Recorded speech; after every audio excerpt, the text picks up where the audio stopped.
Ladies and gentlemen, fourth and trollers, welcome back to the most entertaining fantasy football podcast on the planet. That is right. It's fourth and troll, baby.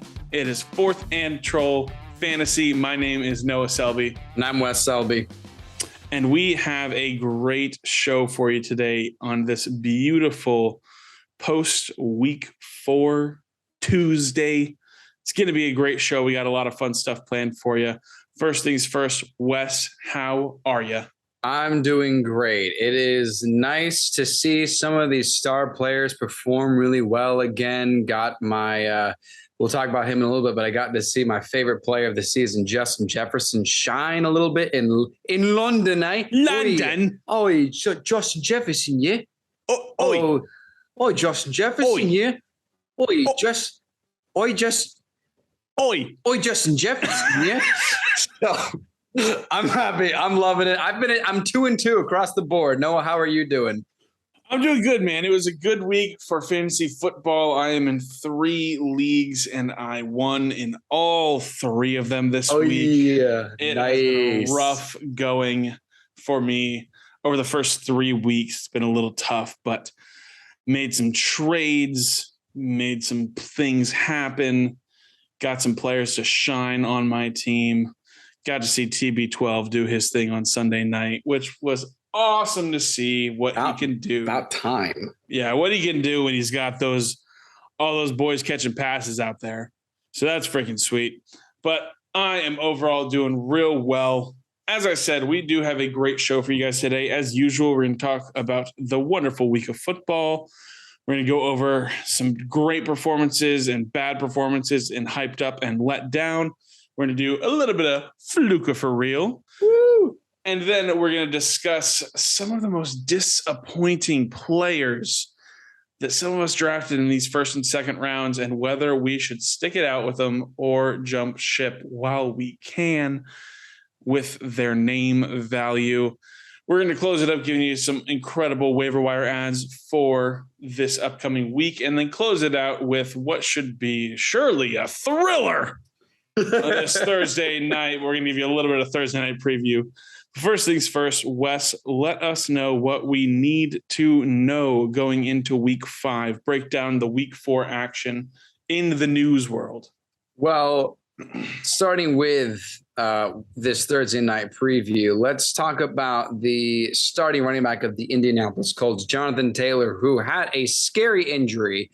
I've already seen people try to make moves to trade him, get rid of him because they just don't know what the future looked like. Rest assured, MRI was negative. Hey, Noah, you're a recipient. I did, yeah. I bought low. Someone's panic for Jonathan Taylor. I bought low. He may even play Thursday. So I hope not. But it's very doubtful he will because it's such a short turnaround. But just for all you Jonathan Taylor owners to know, he could have played Thursday. He just might. He probably shouldn't, but know that he'll be back within some time. You know who won't be back? Javonte Williams. He is out for the season, and he not only has a torn ACL. I know you have to correct me if I got this wrong, but is an LCL? Is that correct? Yeah, LCL and a PCL. His whole knee was pretty much gone, which is not what I was thinking was going to happen, because in the play he got hurt, he got up and took like 5 or 6 steps and then went back down. And I was hoping that was more of all right, let me just precautionary, not try and walk this off the field. But man, that is a lost kneecap for such a promising start to his career. Played excellent last year at the end of the season, has been doing very well. Clearly the best running back, but now that he's out, Melvin Gordon will be leading the backfield in Denver, as well as Mike Boone, who got a couple touches after Williams went down. But as of Monday, the Broncos also signed Latavius Murray off of the Saints practice squad, who also in London, London. Gotta be the worst British accent I've ever done. I think it's the best one. Thank you. I appreciate it. Latavius Murray against the Vikings had 11 carries, 57 yards, and a touchdown. So they didn't just get someone. This guy may actually be someone that is going to crack into that rotating backfield. Another running back Cordero Patterson was placed on the injured reserve list on Monday. Tyler Algier will likely be taken over the backfield along with Caleb Huntley. In Pittsburgh, I feel like every week we've talked about it, but here we are again. Yeah, another week talking about the Steelers quarterbacks. Freaking Kenny Pickett is going to be the starter going forward. It didn't take long. It didn't take long for Mike Tomlin to just say, no. Yeah. Three interceptions already. Yeah. One of them, bad double coverage throw to Claypool. But the other two was like, one of them was the Hail Mary. The other one was like a deflection pass. I'm not worried about Pickett yet. I'm not either. Because the rushing upside we've seen is awesome, especially, even if it's just inside the 5-yard line, it's like, guess he can use his legs to get in there. I don't know if he is worth picking up in fantasy, but I think this gives some kind of a second win for some of these other Steelers players on offense. As of now in New Orleans, some of these Saints stars, Jameis Winston, Alvin Kamara, and Michael Thomas have no timetable for their return. So if that doesn't pan out for their next game, Andy Dalton will be QB. Mark Ingram will likely be the lead back there in case of, aside from any injury setbacks. And Chris Olave, who is, my top contender for Rookie of the Year, and Jarvis Landry will continue to be the targets in the passing game. Last but not least, Tua Tagovailoa has already been ruled out for Sunday's game against the New York Jets. Teddy Bridgewater will be at the helm until Tua returns, and that is it before Thursday night for Week 5, getting ready to look at the rest of the season. Now, let's look at a few of these fantasy players that got us hyped up and let down. Noah, kick it off here. Oh, yeah. I'll tell you what. You know who got me hyped up? And here's what I'm saying, guys. Yeah. Here's why it pays off to listen to the full podcast on the streaming platforms and not just go off the social media clips. Because while Brandon Cooks was my stud of the week and he overperformed that projection as I predicted, I also told you guys in our Start 'em Sit 'em segment to go ahead and start TJ Hawkinson this week. And my goodness, wow! I hope you were listening and you did, because he was 0.1 yards shy of a 40-point game in the tight end spot. The tight end won on the week. Not just tight end won, but the number one fantasy player of the week. Yeah, my goodness. He was awesome. 12 targets, 8 catches, 179 yards, and 2 touchdowns.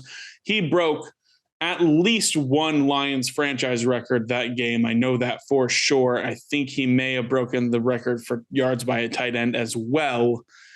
But man, he was awesome. It was kind of what we predicted. It was, Amon-Ra's out, Swift is out. We're not really sure what's going to happen here, but Hawkinson has been known to be potentially that guy for Goff whenever push comes to shove, and he really needs that guy.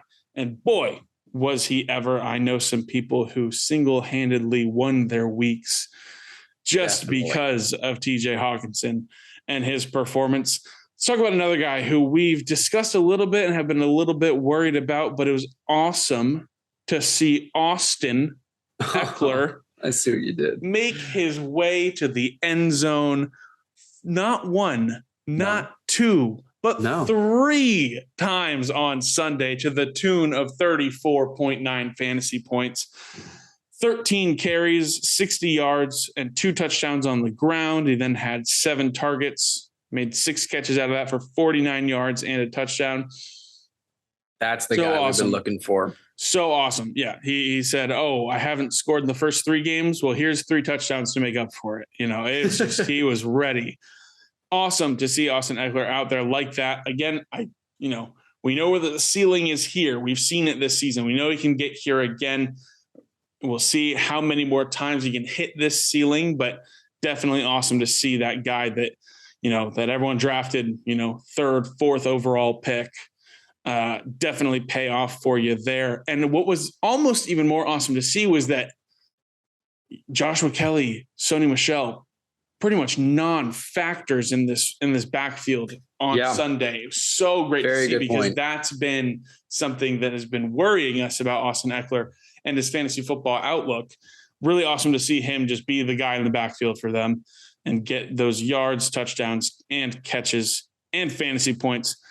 Let me tell you about another running back who was awesome. And man, I can't believe I might be jumping on this train. But Are you really? Josh Jacobs, man.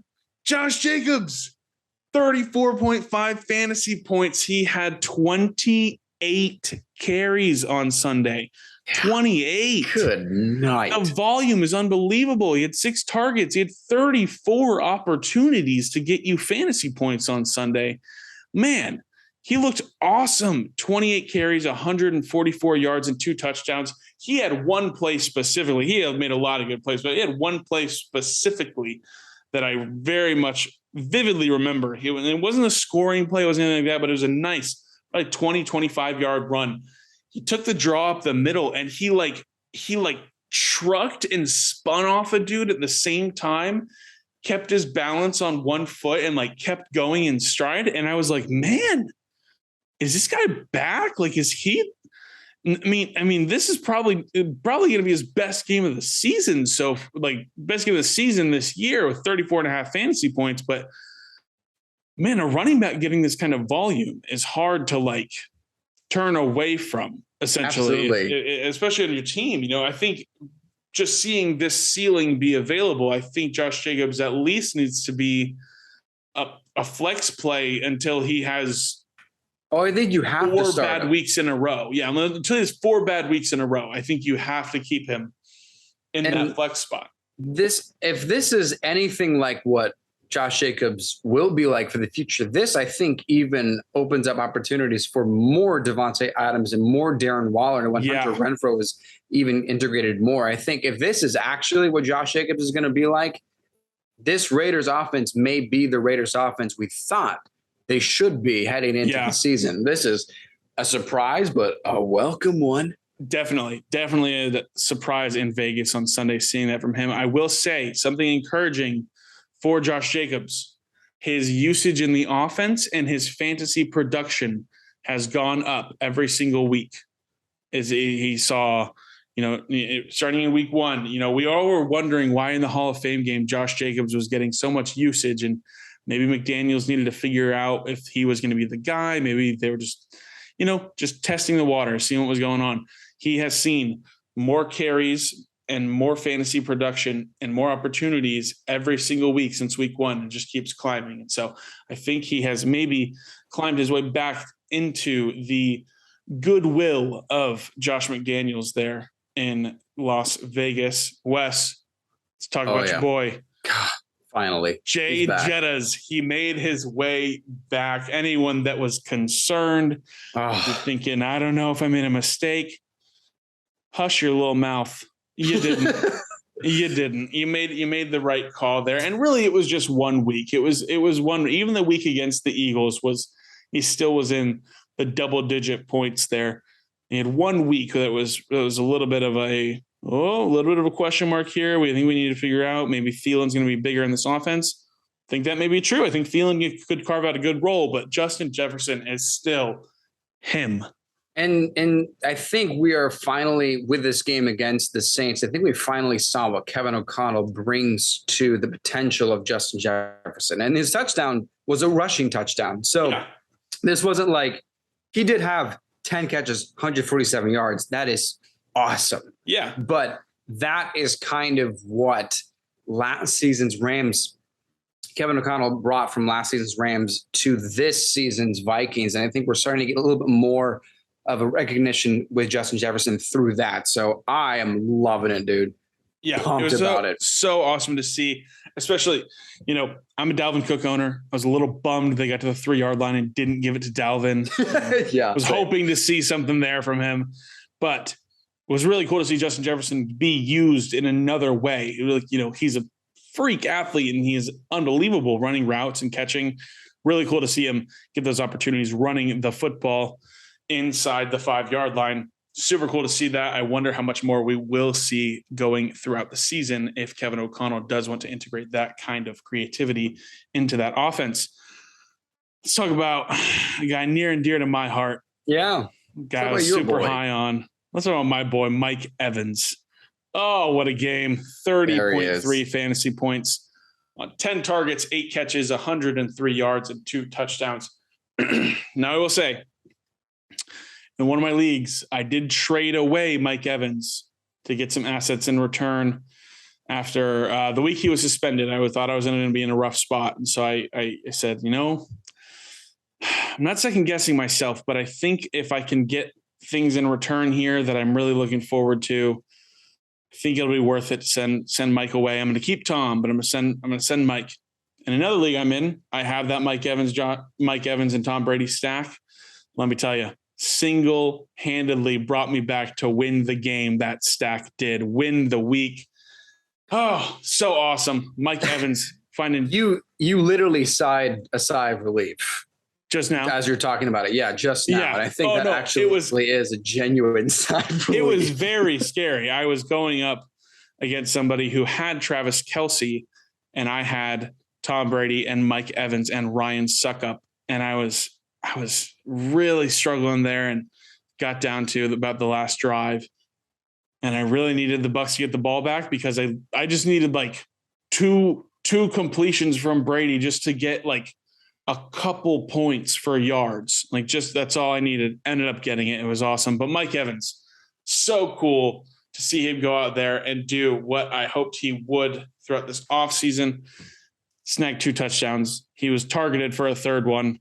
What could have been even bigger game for him. Oh my goodness. But so awesome to see Mike Evans. I'm sure you can confidently start him now through the rest of the fantasy season. That is enough happiness, though, because Wes, we got to get let down a little bit.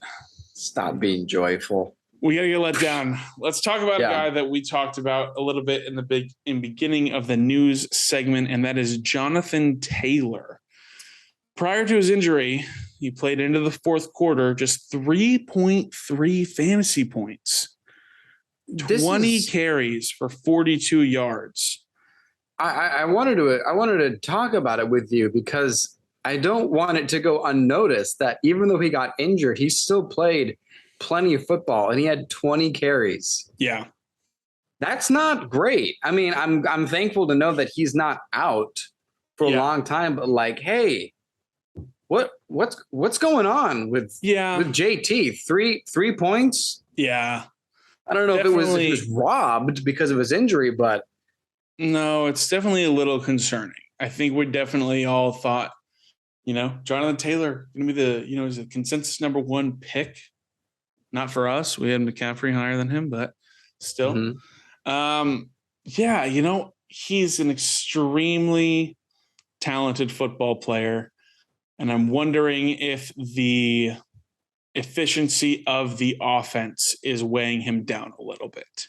If it's, maybe the O-line isn't as good as we thought it was this year. Or maybe they aren't in such nice, as good of game script situations. I mean, his week 1 boom was against the Texans, who we saw Khalil Herbert also boom against. We've seen other running backs play well against that Texans, defense. Maybe JT has lost a step. I'm not convinced. And here's why. I'm going to tell you. Okay. Ready? Yeah, I'm ready. I ran the numbers. I ran the numbers on JT.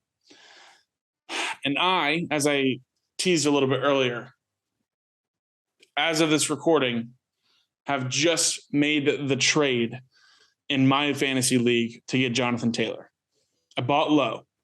The owner maybe had a little bit of trust issues there, wasn't fully sold on the potential for the bounce back from Jonathan Taylor. But let me tell you something, Wes. Okay. In 2020, Jonathan Taylor's rookie season, after 4 weeks, he was the RB16. Now, he didn't have as high of expectations as he does currently. He was the RB16 after 4 weeks in 2020, his rookie year. End of the 2020 season, finished RB6. Okay. Now, let's look at last year. Historic year for Jonathan Taylor. After 4 weeks last season, Jonathan Taylor was the RB20 on the season after 4 weeks. End of the season last year, finished as RB1 on the season in fantasy football. Currently, Jonathan Taylor is the RB22.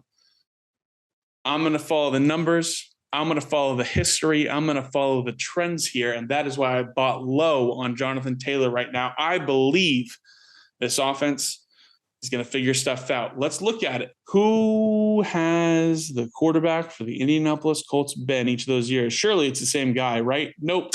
3 different quarterbacks. So maybe things have not gone as well in the beginning of the year because this offense needs to figure themselves out, right? I believe JT has the bounce back. I bought in. I'm a JT owner now, and I believe he comes back to produce at the level that we know that he can after a rough start. I'm in. Jonathan Taylor, if the owner in your league is getting weary on him, send an offer. Send a low ball. See if he'll take it. I love it. I love JT. I think he comes back and is his own self this That was year. awesome. Thank you. That Thank you. was very motivational. I love that. Thanks. I'm going to go make some trades. Do it. I dare you.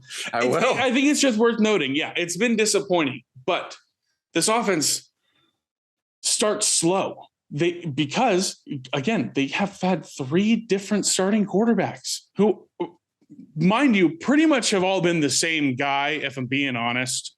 Phillip Rivers, Carson Wentz, and Matt Ryan. You just slap the new last name and number on the jersey. Like, that's pretty much it. Like, that's true. That's it. It's pretty much been the same guy. But Jonathan Taylor has started slow each of the last 3 seasons, including this season. I believe he bounces back. I believe he can take over. So I'm not too worried yet. I hope, honestly, even though I'm a JT owner now, I hope I don't have him available this week. I hope they give him a week off. I hope they let him recoup and get fully strong, fully healthy, and then he comes back and is ready to dominate. But yeah, a little let down this week. Yeah. But that's enough of that. Enough of him.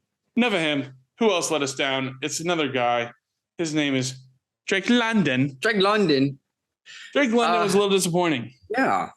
I like seeing him do really, really great. It was actually a wonderful surprise in the week 1 stat line to see Drake London start to climb. And yeah, this isn't a concern. It's just the purest form of like, oh, I'm let down. I want to see him keep doing great. Want to see him keep doing great. Everyone's gonna have a down week. You know, Jalen Waddle had a down week. He's still gonna come back and do well. Drake London still had 7 targets. Mariota played terrible. I believe he only had 7 completions in the game. He did not play well at all.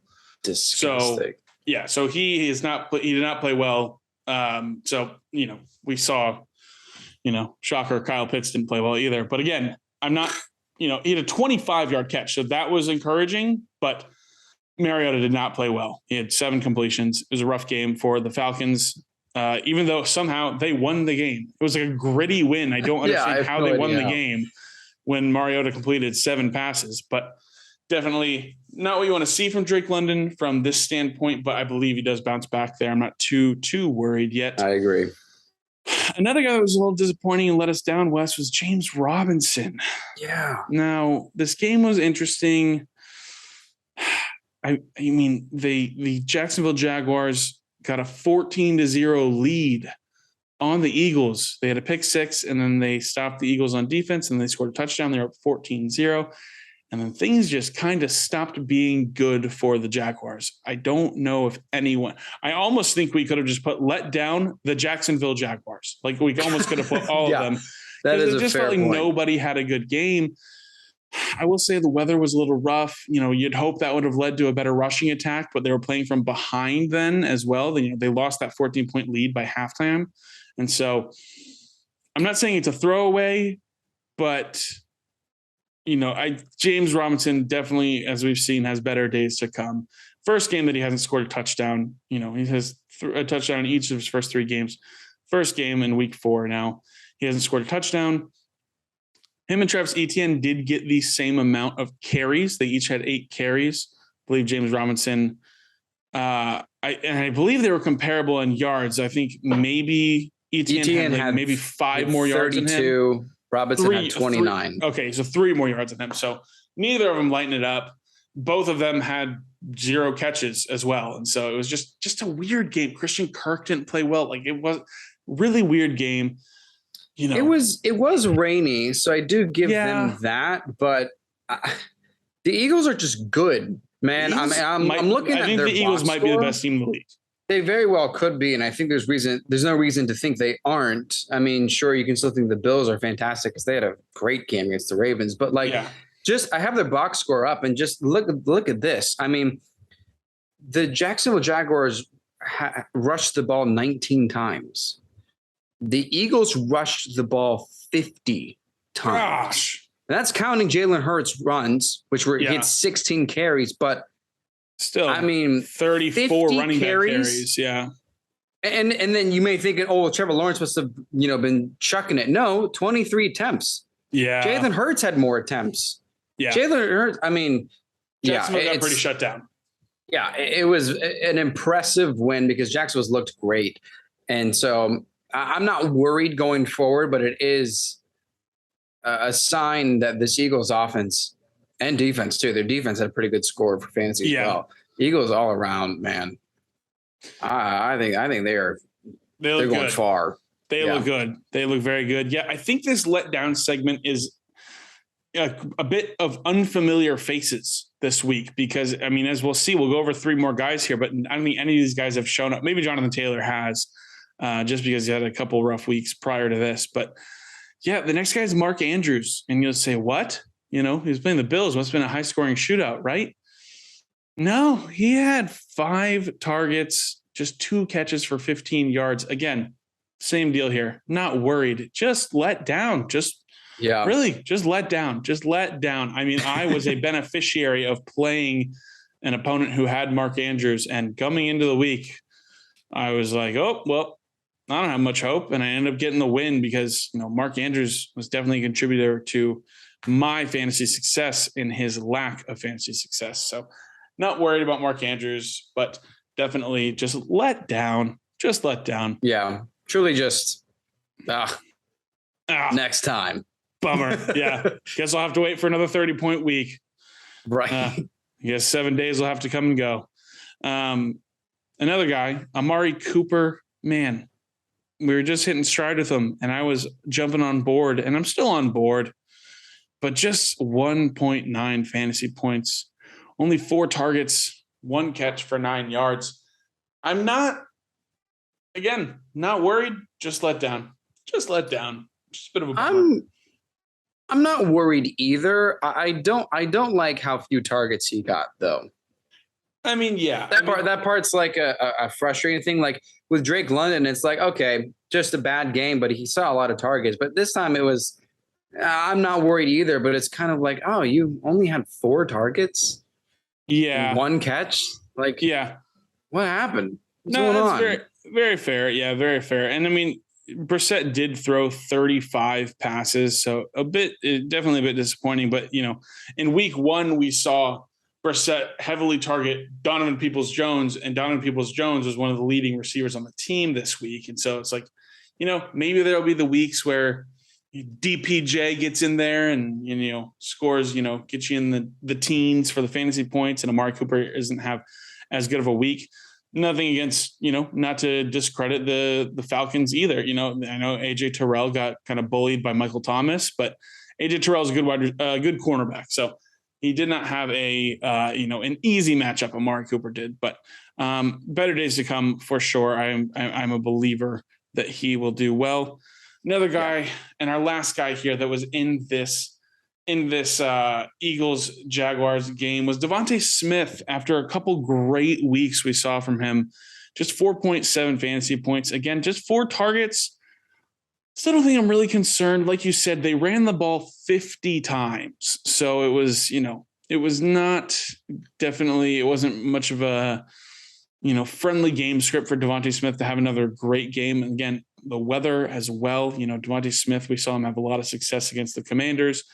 Those deep balls, that sort of thing. Not a whole lot of deep balls when it's pouring down rain. So not too worried about Devontae Smith, but as we can note here, Devontae Smith will have those ceiling games and he may have I honestly might say he may have an equal or higher ceiling than A.J. Brown could, but A.J. Brown's still the clear number one option in this receiving offense. Yeah. He still had a really solid game for them, even in that weather, even in that rain, still played really well. I think that this may give an idea that there's more of a potential for Devontae Smith to be boom or bust, because A.J. Brown seems solidified. Dallas Goedert is really starting to come into his own as a valuable tight end in fantasy, but I think there may be potential for boom or bust. I think a much more consistent, successful output from Devonta Smith, but I think I wouldn't be surprised if we see him in the letdown segment in the future. Yeah, I think so. Yeah, I think besides the goose egg that he had in week 1, I do think this is probably one of his worst games of the season.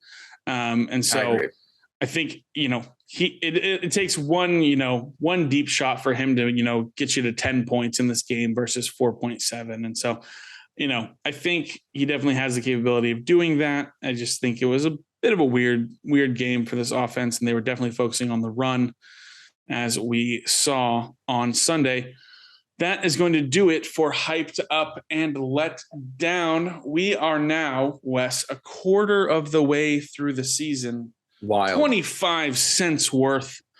And we have to figure out now whether it's time to kind of jump ship on some of these first and second round players, or if we stick it out with them. We're going to play a little bit of a would you rather style game.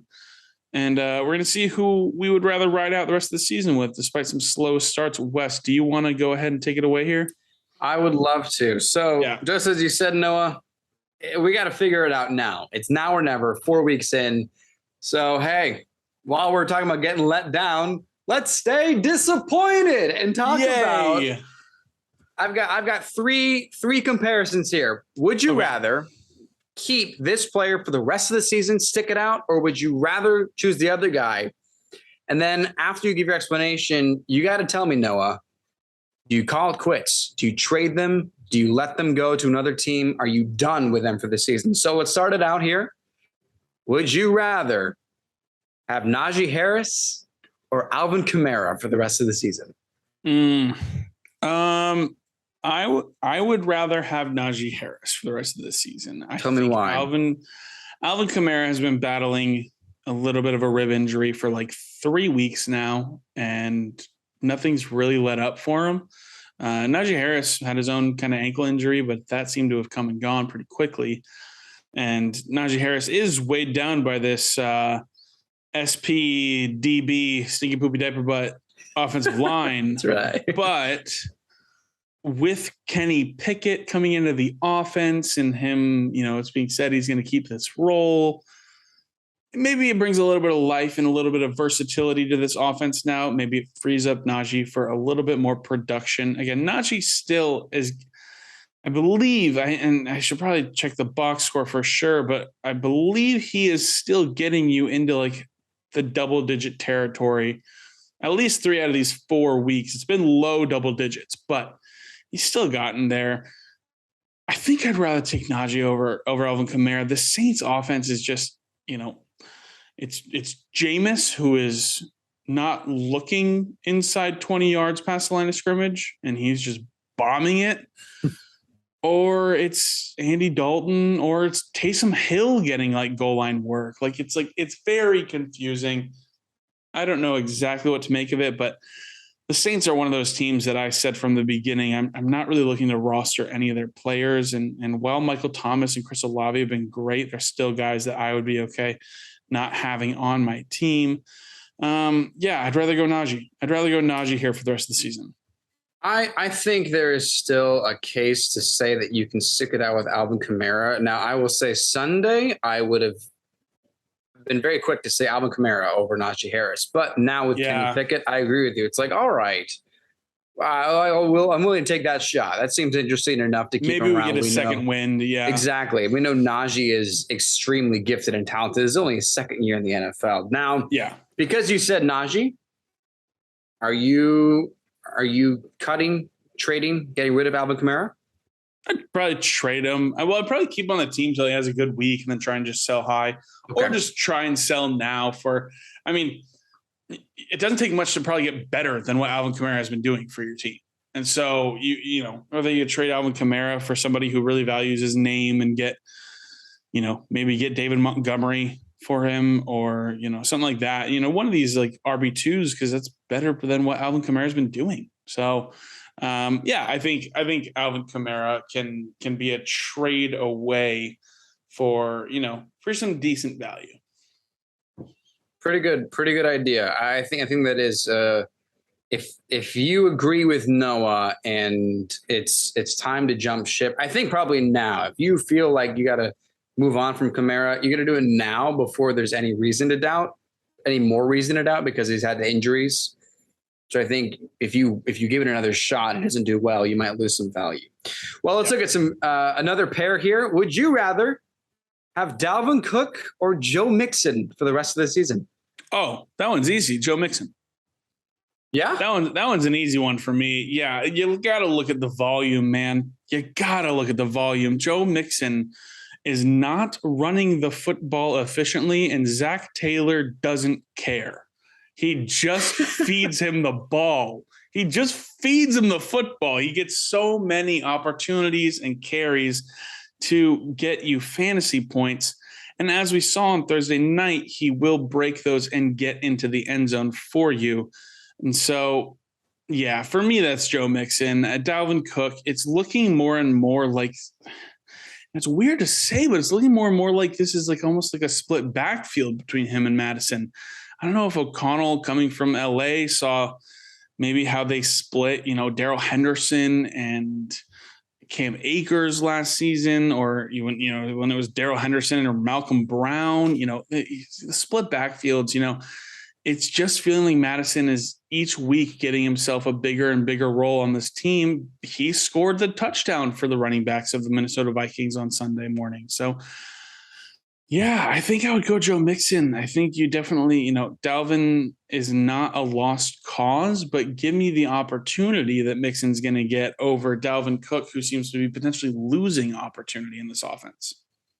So far, up to this point, 4 games in, Joe Mixon has the second most rushing attempts in the NFL, just behind Saquon Barkley. He has 82 carries. It is absurd. Dalvin Cook has the 8th most carries with 63. So it's funny because when you said that, like, oh, easy, because Joe Mixon has more volume. My first thought was like, oh no, Dalvin Cook had 20 carries and then on Sunday, and then 17 the week before, and he had 20 in week 1. So I was like, he's got a lot of volume too. But I wouldn't trade Dalvin Cook. You know, it would have to be. I don't think it'd have to be a really good trade. It'd be a really good trade too. But also, I think, you know, Justin Jefferson made a pretty bold claim when Kevin O'Connell joined the staff and became the head coach. And Justin Jefferson was going around saying, yeah, this is a pass first offense. Yeah, it's ain't a running team anymore. And it was like, you got to be kidding me. Dalvin Cook is your running back. Like, how can you not be a running team as well? Well, no lies told. Yeah. Yeah, maybe not. So Dalvin Cook. Yeah. JJ said, we'll be a running team when we're at the 3-yard line, and it'll be me. I'll be running it. Exactly. Yeah. So I'll be getting the rushing touchdown guy. Yeah. So I think we're both in consensus. I'm a little higher on Dalvin Cook than you are, but I also see a shift with the Bengals. They seem like they're starting to find more of who they want to be for this season. Looks like the Vikings are more of a pass first team for sure. But yeah, you agree? Don't trade Dalvin Cook unless you get some kind of blockbuster deal where you swap massive first round picks or something like that. Yeah, I know. I still really like Dalvin Cook. I still do. It just, when we're comparing two players, I think it's very quick for me to go, yeah, I'm just going to take the guy who's getting the better chance. You know, Dalvin, I would even say maybe a more explosive player than Joe Mixon does. But I mean, when Joe Mixon can, 2.8 yards per carry his way to an 18, 19 point fantasy performance, and Dalvin Cook is, getting his work kind of eaten into by a backup running back. Granted, it's a good one, but it's a little disappointing for that situation. So I lean Mixon pretty easily on that one. Wonderful. Well, last pairing here should be a quick answer so we can move on to these last ones here. But I have this queued up for Sunday, And then we saw what happened last night with the 49ers. And so the question is, would you rather have Jamar Chase or Deebo Samuel? And I want more of the emphasis on what would you do with the other one? Yeah, I think you'd rather have Deebo. And I also think you need to hold on Jamar Chase. You signed up for this. He had a slow start last year. He had not a slow start, but he had a 4-week stretch last year where he was really not the dude, not that guy. But I think he has, a top 3 ceiling at the wide receiver position when it comes to fantasy football. So Jamar Chase definitely still remains, it needs to be on your team and in your lineup every single week. But if I'm drafting, I'm going to take Deebo ahead of Jamar Chase.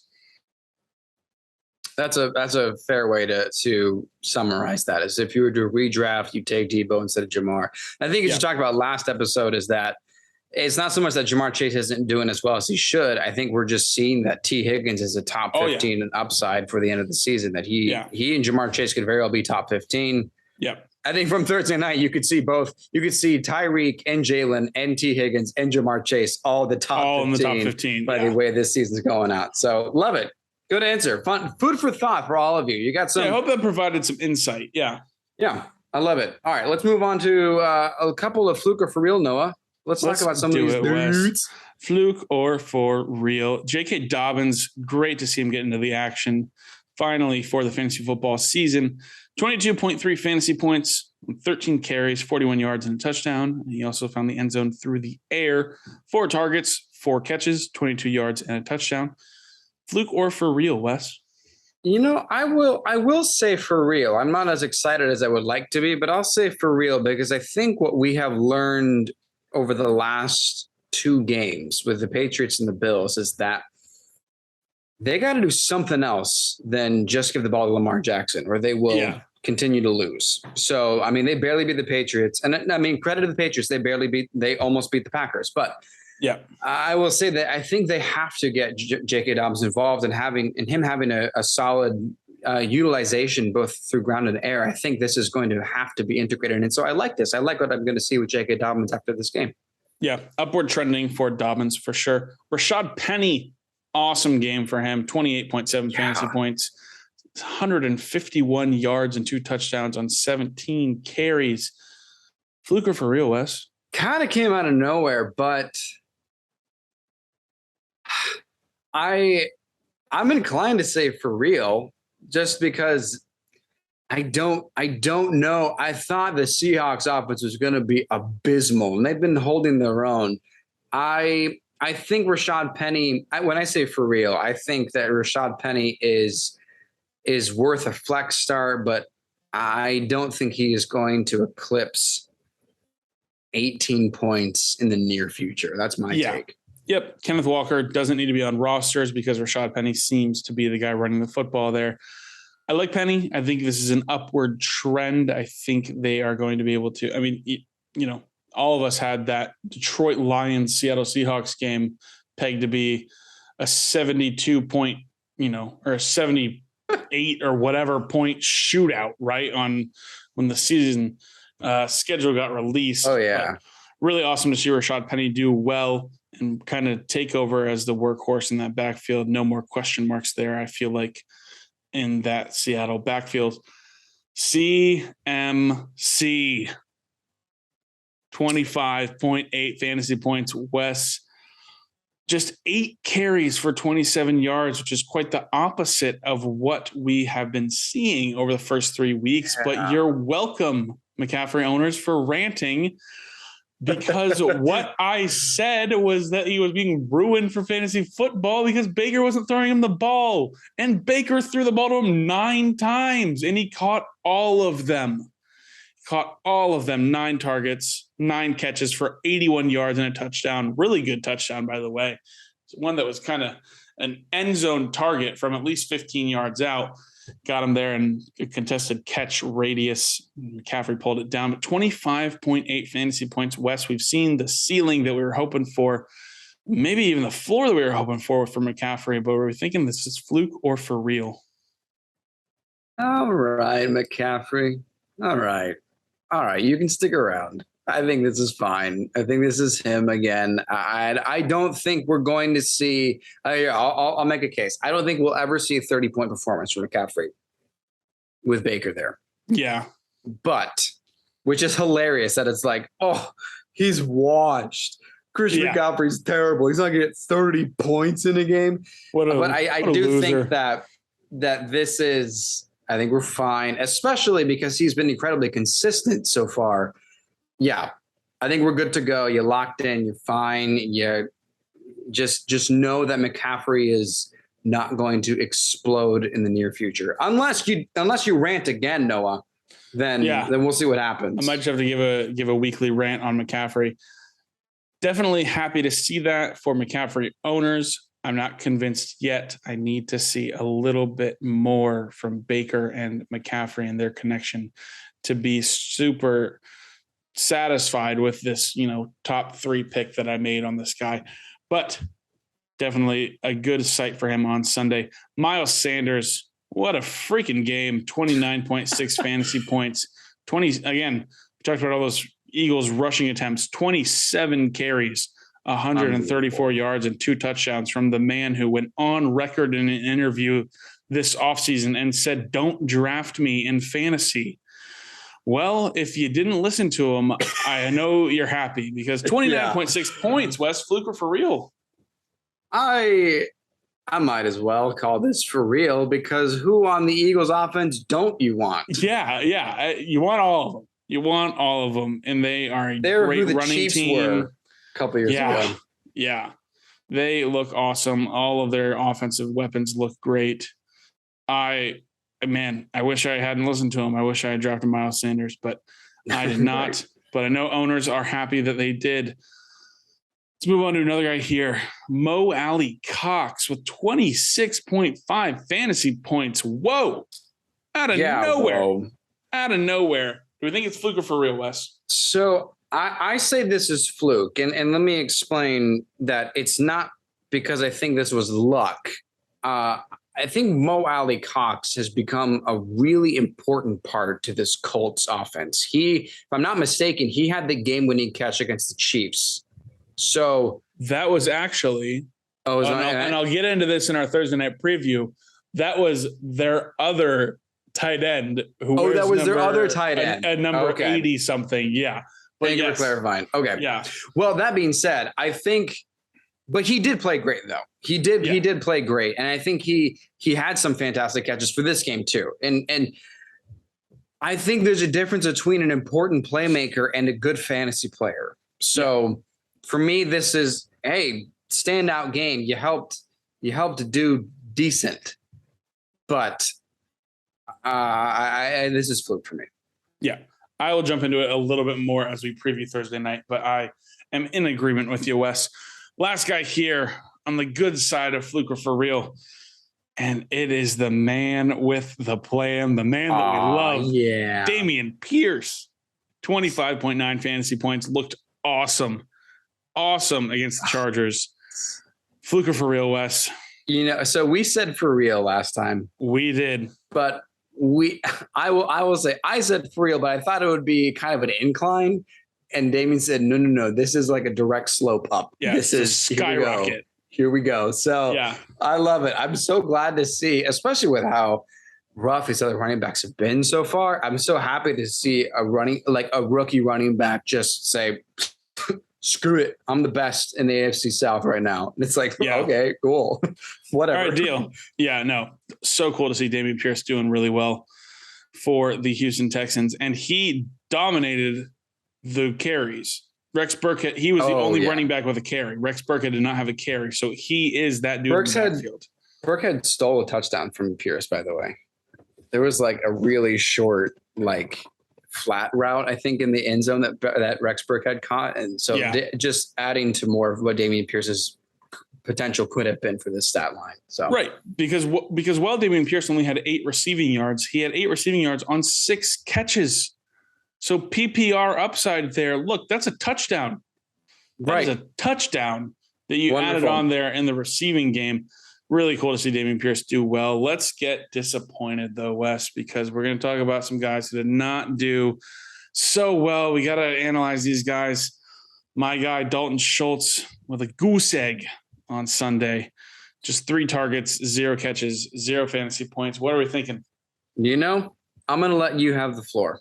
I think you have a wonderful answer to this question. Yeah. Listen, it's fluke, guys. It's fluky. He got hurt. He missed a game. He did not play last week. First game back from injury. Encouraging to see, a few targets there, but definitely not the fantasy outcome you were hoping for. But Cooper Rush got some big balls, man, because he does not need a safety blanket. He is just chucking it to these wide receivers on these deeper routes. That's not where Schultz is at. In week 1, Dalton Schultz had 9 targets. Only 2 of those came from Cooper Rush after he came back into the game. Dak targeted him 7 times while he was in that football game.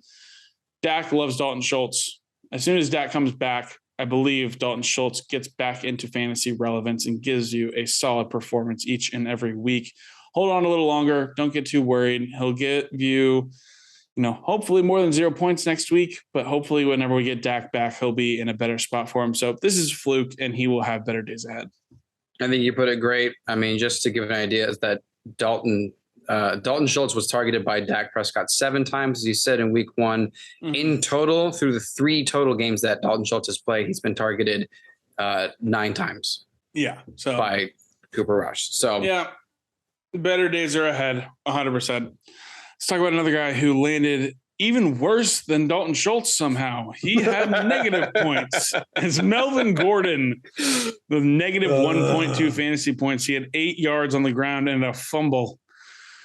Well, I'm not sure what to think right now, Melvin Gordon, because Melvin Gordon owners, if you held on to him, I'm one of those people. I'm optimistic because he's going to see a higher workload now. But then they signed Latavius Murray, and it seems like Hackett almost isn't a fan of Melvin Gordon, even though Melvin Gordon had the rushing touchdown 2 weeks ago in week 3. Not sure exactly what to think, but negative 1.2 fantasy points. Wes, is this fluke? Is this for real? Do we know yet? Do we need to figure out kind of what's going to happen? I think it's a good point. I think we don't know yet because Melvin Gordon hasn't controlled a backfield since. Honestly, I think since they were the San Diego Chargers, because even when he went to Denver, Peyton took over and he was a rookie and he started doing great too. Peyton, what's his name? I'm blanking on his name. You got it. Lindsay. Philip Lindsay. Philip Lindsay. There it is. Manning. There it is. Yeah. Philip Lindsay took over. So it's really been since Melvin Gordon held out with the Chargers that he's had a backfield to his own. It's been some years. So add that age. He's 30, 31, something like that years old. And of course he's going to do better than this, but I've got concerns for him as the starting running back heading into this Thursday night, especially as you said with Latavius. So we'll have to see. This is a weird one for Fluke or for real because this has completely changed now that Javonte Williams is out for the season. Yeah, definitely. I echo everything you say. I agree. Last guy here for Fluke or for real, Darren Waller, 5.4 fantasy points, back-to-back weeks now with 5-point performances. Is Fluke or for real? I'm starting to think this is going to be more likely than I want it to be for Darren Waller because you have someone as talented as Devontae Adams there. And just as we talked about earlier, with as great as Josh Jacobs is playing, if that continues, they're not going to need to have as many safety valves with Darren Waller. I mean, Darren Waller is still wonderful. He's still fantastic. But between Fluke and for real, I think this is for real. Yeah. You know what I'm saying? I think it could be. Yeah. Josh Jacobs out-targeted Darren Waller on Sunday. That's something to be noted. Definitely something to be noted there. That's going to do it for Fluke or for real. We got a few more things for you here. We're going to fly through to close out this episode. And we're going to start out with our top waiver ads for the week. Wes, give me the rundown. Who are we adding? I was going to sound so awesome and so smart because what we do is we in advance give each other our waiver wire ads so we can get our graphics ready so we can have it posted for you. And I said Tyler Algier of the Atlanta Falcons was the waiver wire ad because, and I was right. I'm right. You are right. I was looking forward to like being the guru behind it. But here's the thing. Nyheim Hines is probably the most targeted waiver option right now because Jonathan Taylor is a much more significant fantasy player in the terms of at least round picks than Cordero Patterson. But Tyler Algier has been worked into this Falcons offense already. And if any of you watched preseason, then you know Tyler Algier's got some chops and he has something to offer to this offense. And as of late, Tyler Algier's snap count has increased every single week. He didn't play week 1, but in week 2, 31% of snaps. 31% of snaps for a guy behind Cordero Patterson who dominated in week 1. And then in week 3, his second game of the season, he had 37 snaps. Last week on Sunday, he had 44% of snaps. And like now we know more of this is because Patterson had a knee injury. He was on IR, but like this is the guy. This is the running back to get. It's not going to be in my vote between Nyheim Hines and Melvin Gordon and Tyler Algier. I'm taking Tyler Algier. He's much younger than any of these other backup running backs. And he's already being worked in this offense. He's the waiver wire ad for me. I like it. I actually drafted Algier in a couple of leagues this season. Brilliant. Unfortunately, dropped him because he was a week 1 healthy scratch. So I was like, oh, well, that was a mistake. But if he's available in leagues that I'm in, I'm going to be targeting him on that waiver wire ad. I love it. I love it. I love it. He was coming into a great situation with 2 older backs, kind of how Damien Pierce was. You know, he had the good chance to take over. But Tyler Algier, really good option for you on the waiver wire this week. I like it, Wes. Thank you. I appreciate it. I like it too. I like yours too, Noah. I like your waiver wire ad. Let me hear it. I like my waiver wire ad too, man. And it is wide receiver for the Detroit Lions, Josh Reynolds. Listen, he had a boom week. With Amon-Ra St. Brown out and DeAndre Swift out. But so obviously about a 22-point fantasy week this past week in week 4. But let's go ahead and take a look at it because he has 10 targets or a touchdown in each of his last 3 games. Josh Reynolds is a legit fantasy option for your flex spot, I believe, for the rest of the season. Jared Goff really likes getting him the football. Josh Reynolds and Jared Goff were teammates back in LA in 2018.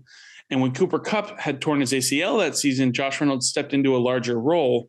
And he had a really, honestly, pretty solid final 6 games for that team. And they still did had some contribution in the playoffs because that was when they went to the Super Bowl against the Patriots and what was the most boring Super Bowl I've ever seen. Oh, gosh. But in those 6 games, Josh Reynolds had a pair of 20-point games. He also had 3 touchdowns over that span. He was a top 25. Josh Reynolds currently is a top 25 wide receiver in fantasy football over the last 3 weeks. It seems to be that the Reynolds and Hawkinson show in the passing game for the Lions, as long as Amon-Ra St. Brown is out, is going to flourish. And even when Amon-Ra St. Brown is healthy, Josh Reynolds, I believe, still could remain a flex option if you were in need.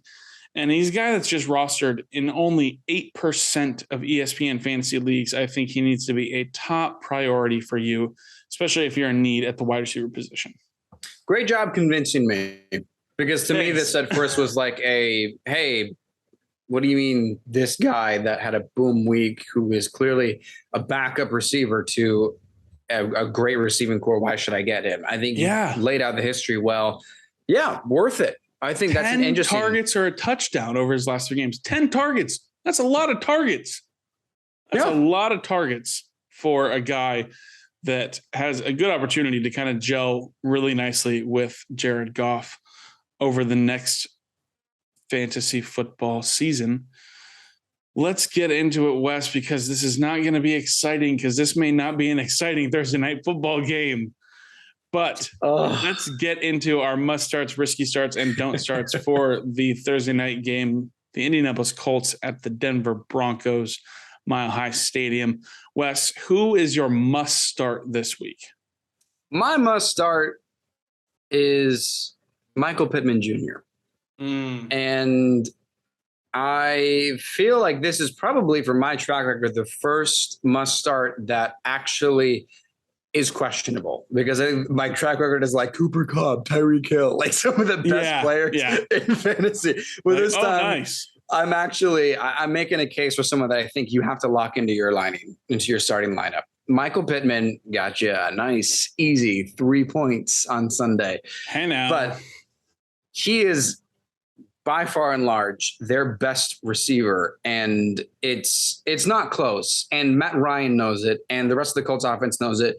Dating back to preseason training camp, I mean, people were saying like, hey, this Colts receiving room kind of sucks outside of Michael Pittman. So it was very early. As soon as Matt Ryan was kind of working with his roster, it was clear Michael Pittman is the guy. Now, to give you just a little bit of stats here, Michael Pittman's only played 3 games of these 4, and he still has double the catches of any wide receiver.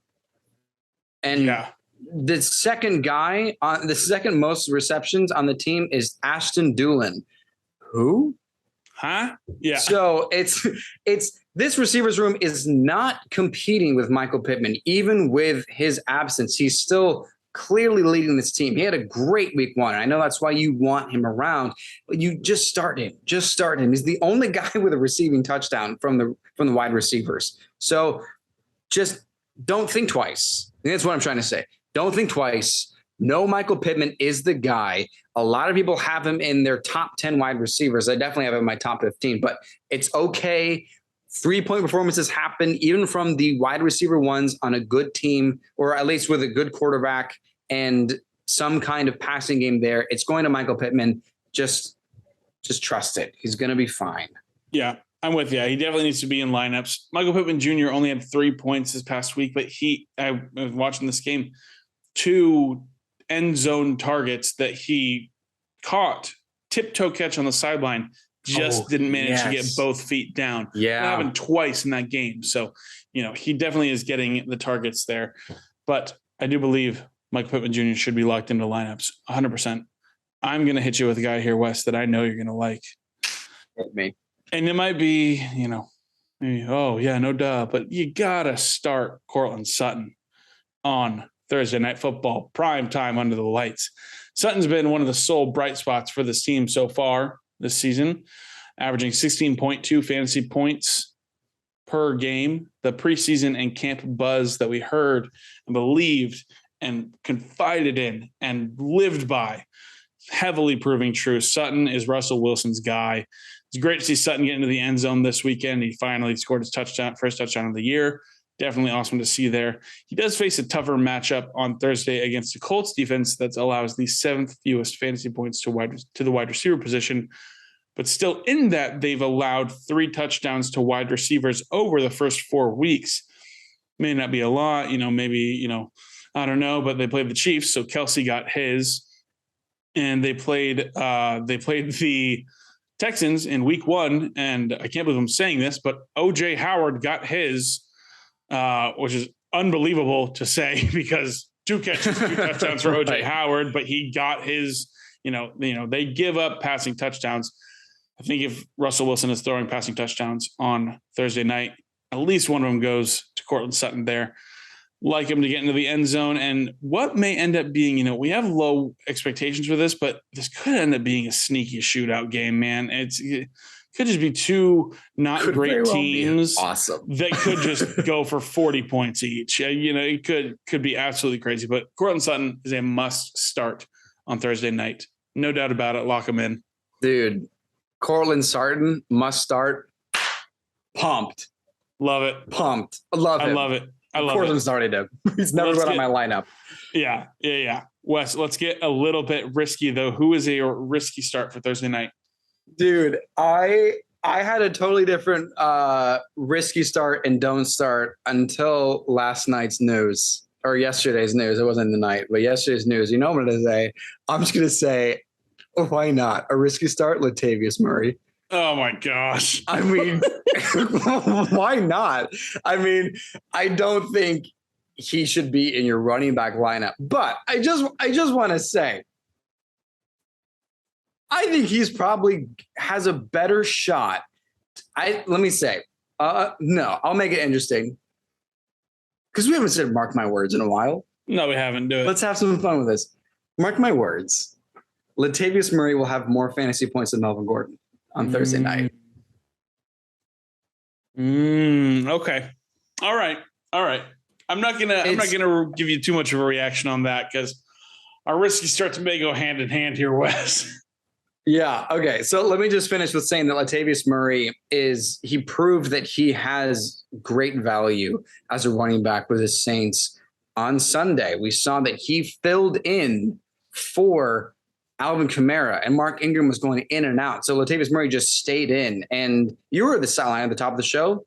He carried the ball. This wasn't a fluke run. Like, he was integrated into this offense. So let me just say, like, if your running backs have been riddled by injuries and you picked up Latavius Murray, it might pan out. I'm not saying this is like a secret 27-point score or something, but he might be a surprise for Thursday night. So if we're going hand in hand with our risky starts, Noah, I have an idea of who yours is. Yeah, my risky start is his running mate now, Melvin Gordon. And man, it is with great pain that Melvin Gordon is a risky start because he's going to have this larger role, and Javonte pretty much lost his knee. And, while that injury does give Gordon the lead role, the RB1 role in this offense for the rest of the season, or so it may be. We're not really sure with this Latavius Murray signing what things look like there. But even with the increased workload, I'm still uneasy about locking him into lineups for that first week of action. The Colts are allowing 16.6 fantasy points to running backs this season. And while Melvin Gordon could definitely exploit that, we've seen him get in the end zone already this season in a smaller workload. I still am just a little bit worried about starting him right away.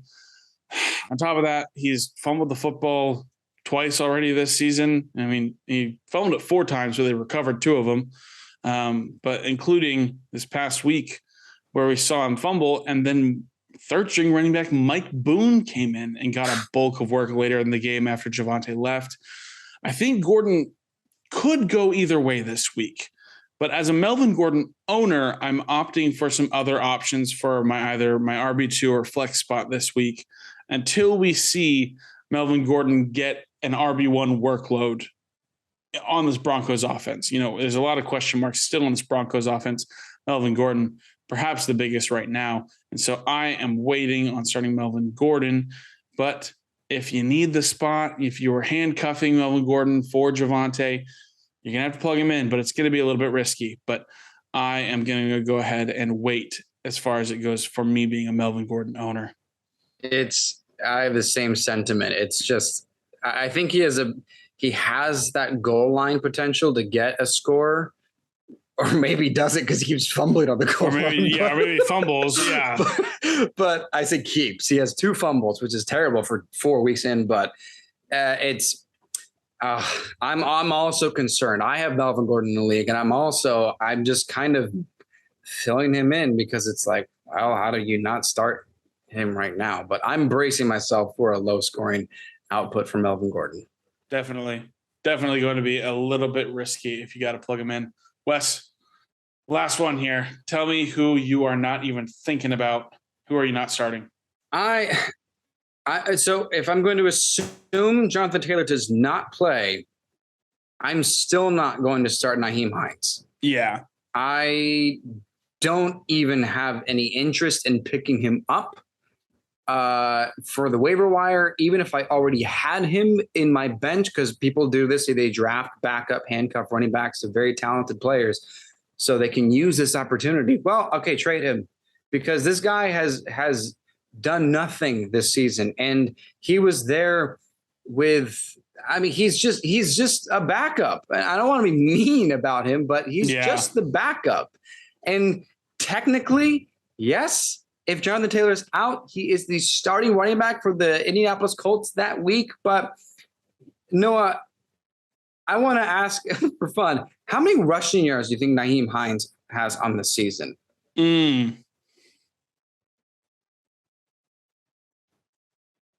12.